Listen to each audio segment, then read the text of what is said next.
Setelah mewacanakan pembangunan proyek kompleks parlemen, Dewan Perwakilan Rakyat kini tengah menggagas pembentukan sekolah parlemen bagi anggota dewan. Sekolah parlemen ini dimaksudkan untuk meningkatkan kualitas kinerja anggota legislatif agar memenuhi ekspektasi publik.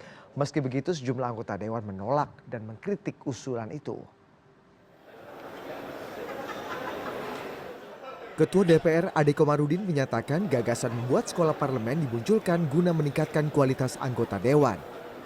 Apalagi kini banyak kader dari kalangan artis yang dikambing hitamkan sebagai penyebab minimnya kinerja legislasi. Sekolah parlemen rencananya diperuntukkan bagi seluruh anggota DPR dan DPRD se-Indonesia. Nanti soal anggaran paling kita tinggal mempermak aja yang sudah ada. Ya nanti di sana pokoknya harus seperti kampus yang pada umumnya. Kopo, selama ini kan Wisma Kopo. Mempersiapkan legislator yang mumpuni sebenarnya merupakan tugas dari partai politik. Terkait hal ini, Ade menegaskan sekolah parlemen tidak akan tumpang tindih dengan tugas partai. Meski baru sebatas gagasan, wacana ini langsung mendapat kritik dari sejumlah fraksi di parlemen. Selain menilai seleksi calon legislatif merupakan ranah partai, fraksi juga turut menyoroti adanya pemborosan anggaran di tengah situasi ekonomi Indonesia yang masih butuh banyak pemangkasan.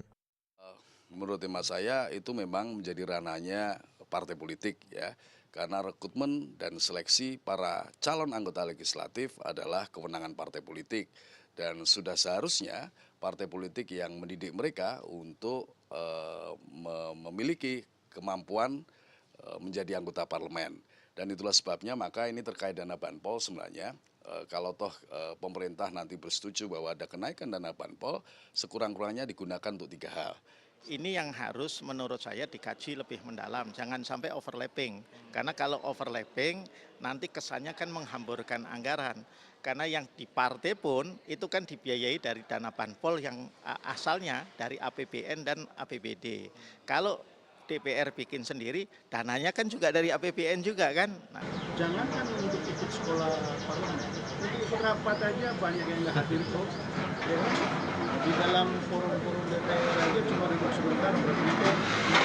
Yang aktif dalam setiap perlengkapan demo itu juga 5-10% saja.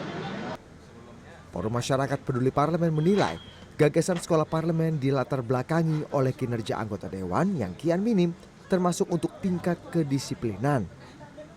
Jika direalisasikan memang bermanfaat, tapi program sekolah parlemen dianggap mubazir dan buang-buang anggaran.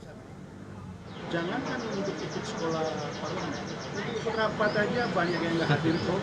Ya. Di dalam forum-forum DPR aja cuma duduk sebentar berpikir. Yang aktif dalam setiap perlengkapan demo itu juga 5-10% saja. Yang perlu didorong oleh pimpinan DPR adalah gagasan Ketua DPR periode sebelumnya, yaitu reformasi kelembagaan DPR harus benar-benar berjalan efektif. Tidak hanya itu, fungsi kesekjenan juga perlu diperkuat menjadi lembaga pendukung tugas kedewanan dan modernisasi sistem informasi serta keahlian. Heranov Al-Bashir, Jakarta.